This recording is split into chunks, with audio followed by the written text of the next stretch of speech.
జై Srimannarayana. Welcome to Vedic life. నేను మీ జనార్దనాచార్యులు. చాలామంది ఈ మధ్య నాకు కమెంట్స్లో అడుగుతున్నారండి, గురుగారు సంతానం కలగాలంటే ఏం చేయాలండి? అనేక సంవత్సరాల నుంచి వైవాహిక జీవితంలో సంతానం లేకుండా పోయిందండి అని అన్నారు. అయితే మీరందరూ ఈ ప్రదేశానికి తప్పక వెళ్ళాలండి.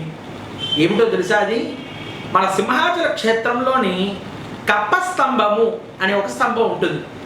స్వామి యొక్క దర్శనం పూర్తి చేసుకొని నీలాద్రి గుమ్మం అని ఆ ప్రాంతంలో కుడివైపుకి తిరిగిన వెంటనే కప్పస్తంభం తెలుస్తుంది.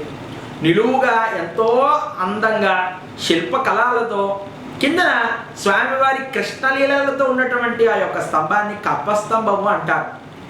పూర్వం అంట ఆ కప్పస్తంభం కిందంట సంతాన వేణుగోపాల యంత్రాన్ని ప్రతిష్ఠించారంట అని శాసనాలలోని మరి పెద్దలు మనకు చెబుతూ వచ్చారు.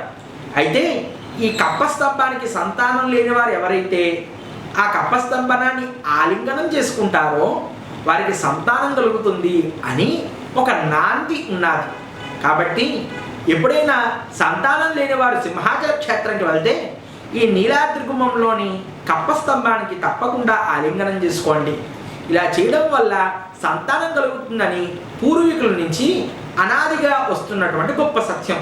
కాబట్టి సంతానం లేనివారు ఈ యొక్క సింహాచల క్షేత్రంలో కప్పస్తంభ ఆలింగనం చేసుకుంటారు. జై శ్రీమన్నారాయణ.